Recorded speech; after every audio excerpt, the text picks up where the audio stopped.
Há muita incoerência nas teologias prática e teórica atuais.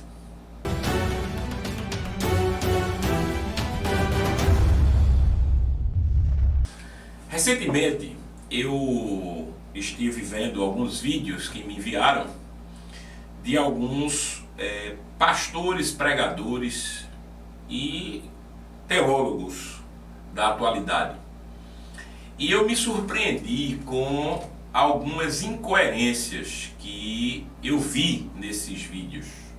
Um deles, um que me chamou a atenção de maneira um pouco mais do que os outros, foi o vídeo do pastor Granconato. Nesse vídeo, pastor Granconato, e aqui eu quero frisar que eu não estou falando sobre pessoas, né? Nunca argumento falando de pessoas. Minha questão aqui é sempre as ideias.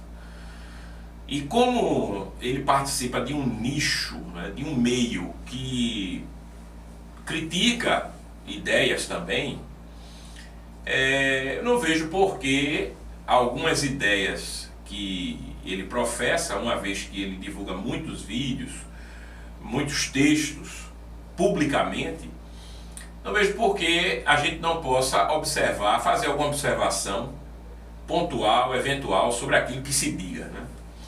De modo que o que me chamou a atenção desse vídeo que eu vi do pastor Granconato foi o fato de que ele parece fazer parte de uma linha de cristãos evangélicos que, deliberada ou não deliberadamente, confunde um pouco o que se passa no meio que não é o seu. O pastor Granconato é um calvinista, batista, cessacionista, e ele tem uma ideia, não sei se por causa da sua má experiência no meio pentecostal, quando fora pentecostal, segundo suas próprias palavras, eu não sei se é fruto desta má experiência, mas ele parece confundir um pouco o que acontece principalmente no meio pentecostal.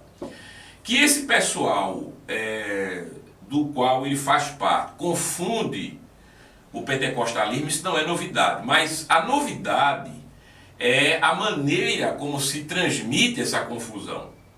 E isso gera ainda mais confusão para aquelas pessoas que são e que não são pentecostais.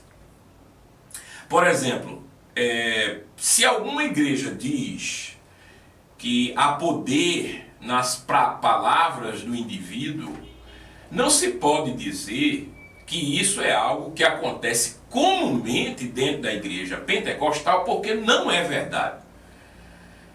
Se alguma igreja tem alguma prática pontual, estranha, contrária ao cristianismo bíblico, não se pode dizer que todo meio pentecostal admite aquela prática. Então eu vejo nesses comentários do pastor Granconato uma série de problemas. Por exemplo, primeiro se discute o modus operandi de determinadas igrejas, porque não coincidem com o seu próprio, nem com aquilo que ele entende ser o correto. Em algumas igrejas, alguns pastores, interagindo com o público nas suas preleções, eles pedem que o público comente algo com o próximo, fale algo, repita algo. Isto em si não é errado e não há nada demais, até porque nós vemos nas igrejas mais tradicionais o pastor ou preletor pedindo, por exemplo, para que as pessoas elas recitem um credo, uma confissão de fé. Ora, se aquilo pode, ou seja, se aquele tipo de interação pode, por que outro tipo de interação não pode? Uma coisa é a interação do preletor com o público, e sem nada fere um princípio bíblico. O que poderia ferir o princípio bíblico é em que consiste essa interação. Nós observamos que ele mistura a interação, o fato do preletor interagir com o público, eventualmente, e aquilo que está dito na interação, que muitas vezes é errado, mas muitas vezes não é. Então o ouvinte fica pensando que toda interação é errada. Toda e qualquer forma de interação entre o preletor e o público consiste em erro, porque isso não acontece dentro da igreja daquele que reclama. Como se a igreja dele, ou a igreja, ou a denominação, não sei, dele fosse o parâmetro pelo qual tem de ser medido todo culto cristão em todo o planeta. Observe que isso é um absurdo e é fruto de uma arrogância, penso eu, de uma prepotência sem limites. É uma percepção que eu tenho. E essa prepotência muitas vezes não provém simplesmente do caráter do indivíduo, mas provém da teologia que ele defende, do modo de pensar que ele defende, que é um modo de pensar, na minha maneira de ver, desrespeitoso por demais. Porque eu não posso dizer que eu não estou agredindo o outro, citando exemplos que eu sei que acontecem fora dos meus arraiais, ou do arraial onde eu me insiro. Isso é um desrespeito velado, mas é um desrespeito tremendo, né?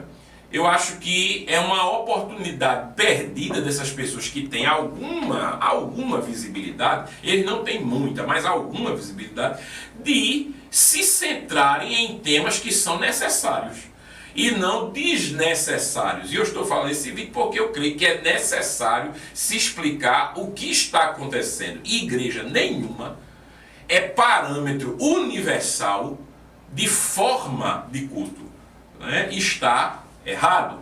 Se eu ajo assim, eu estou dizendo que ninguém está certo, apenas eu, e eu tomo para mim as características de seita, o que é algo extremamente perigoso e danoso para o reino.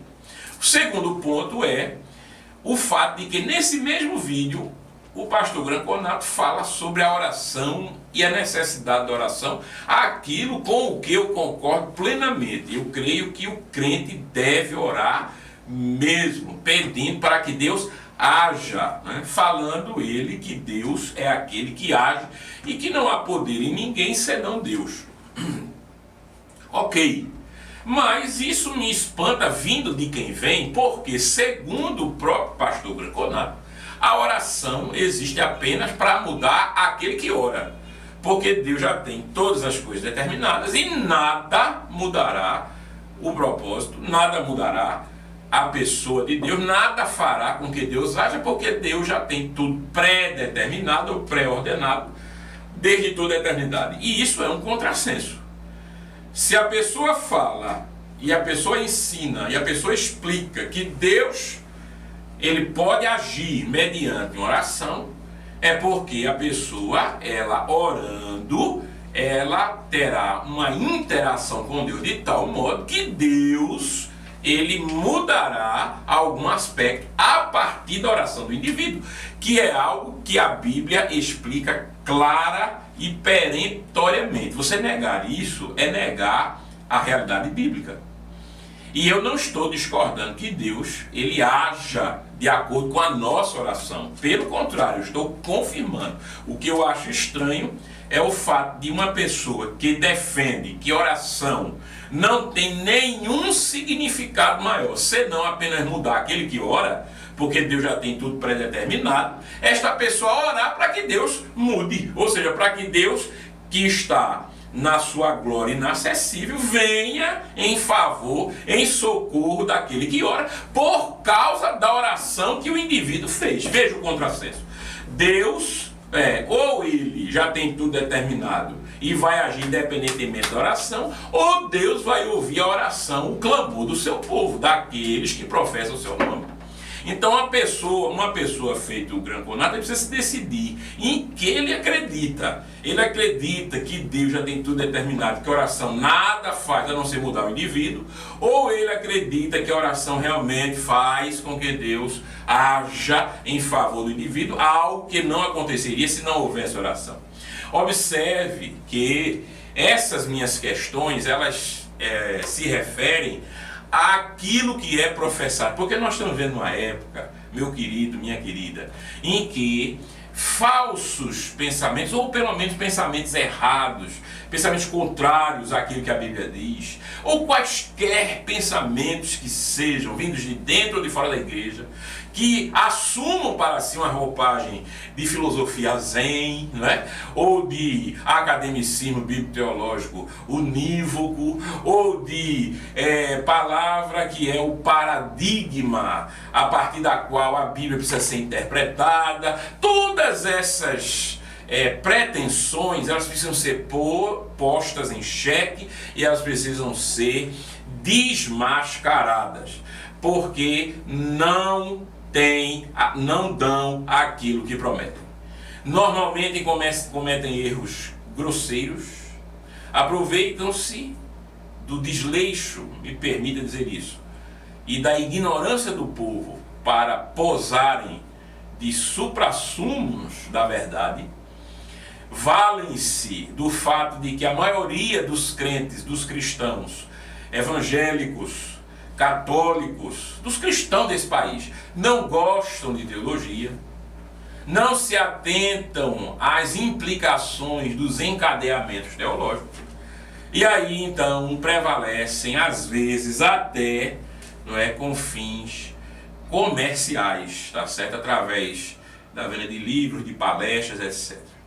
Eu não estou dizendo com isso que o pentecostalismo ele está isento de erro, pelo contrário, eu entendo que em quaisquer meios, quaisquer círculos religiosos, teológicos, por definição, as pessoas que ali estão, elas cometem erros, inclusive de interpretação, aqui e acolá, questões que são depois revisadas, e nós precisamos ter a humildade para reconhecer que isso é algo que está presente em todos os círculos teológicos.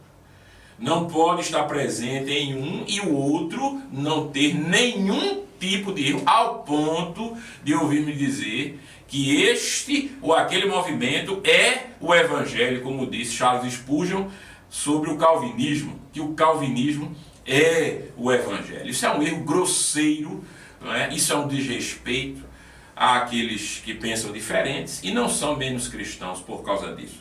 Eu espero que esse vídeo tenha sido um esclarecedor, Repito, eu debato ideias e esse canal existe para isso, Para debatermos ideias, esclarecermos questões, principalmente relativas à igreja. Que Deus abençoe sua vida, sua família, seu ministério, em nome de Jesus.